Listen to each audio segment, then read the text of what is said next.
Mike and Tom are registered with Stewart Partners Global Advisory LLC. Common Sense Finance with Mike Wiginton and Tom Farrell of HL Wiginton Capital Management, an independent investment and financial planning firm in downtown Jasper. Mike is a chartered financial analyst charter holder, and Tom is a certified financial planner professional. They are here to discuss and give their thoughts on current financial and economic matters. Now, with Common Sense Finance, here are Mike and Tom. Hey everybody, welcome back to another edition of Common Sense Finance. You should have dressed more like casual if you're going to be so irritated and you want to move around a bit. I'm wearing shorts next time. You should wear a little baseball cap.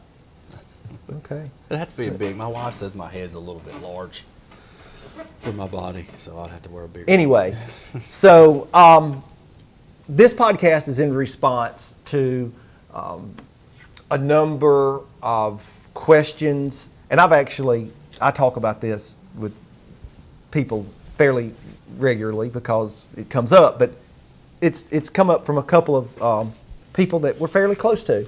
And it's about gold and other precious metals because whether they're watching television, their favorite newscast, evening newscast, what do they call it, 8 o'clock, primetime newscast? 8 o'clock? I don't know what time it is. Anyway, or if they're listening to their favorite podcast and it has anything to do with financial topics, they're going to get bludgeoned with this idea about why you ought to be putting your money in gold or precious metals. I know. I saw something some girl that was on one of the Real Housewives deals, and she was pushing gold. Yeah. And they all push these things as a hedge against inflation. Even cryptocurrency is. Yeah. Some people push that. So. Yeah. So here's the data. We did a podcast on this not too long ago. Did. Or did I write about it? No, it was last year. Okay. And so I'm going to reference you back to that. They're all on our website, so go look at it.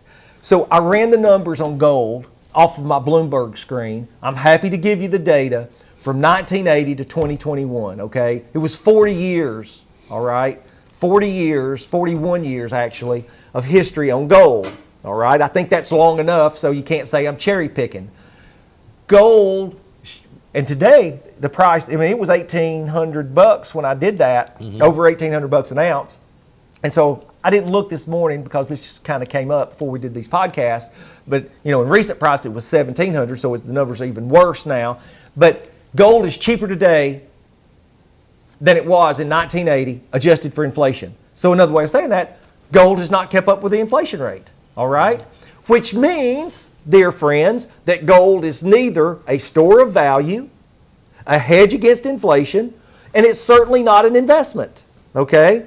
That's actually 100% the opposite of what you hear on TV. Right. So people say, well, how could that be? They're on TV. Those people are not registered people. They're not accountable for what they say. They can say whatever they want to. That's the perfect way of saying it. We could not say that. They're not registered with the SEC. They're not supervised by FINRA, the Financial Industry Regulatory Authority. Okay? You get into misleading and misrepresentation. Not everybody's held to those standards. The numbers are what they are. Okay? So, they make it look good on the commercials, those nice little coins they tell you can keep, and then it's real stuff you can hold on to, but for people don't consider the taxes. Like you can call, and you can call your brokerage house and say, hey, listen, I want you to take $50,000, whatever, out of my account and convert it into gold coins. I want gold coins. One of the custodians that we use, I've had a client ask me for that, all right? And they stamp them out new, golden eagles, all right? $50,000 comes out of the account. They get, based on the spot rate at that time, $50,000 worth of gold coins, shipped it to them FedEx. I believe that's right, all right?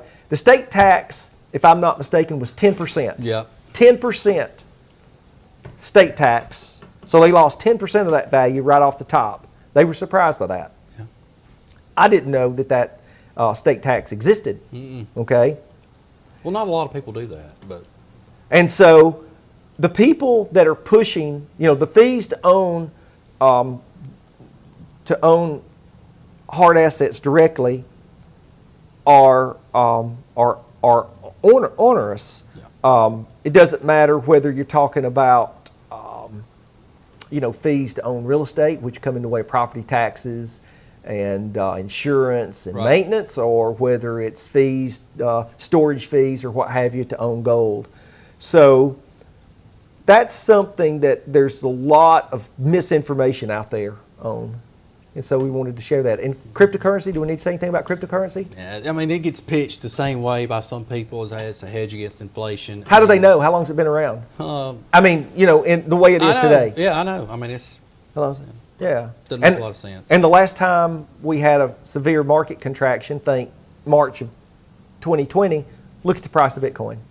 Yeah, it was lockstep pretty much. No. So the data's there. You don't have to rely on other people's opinion. You might need to rely on other people to get the data for you. But that's all I have to say on that issue. And you have any questions about that, or you don't like what you hear, I would love to hear from you.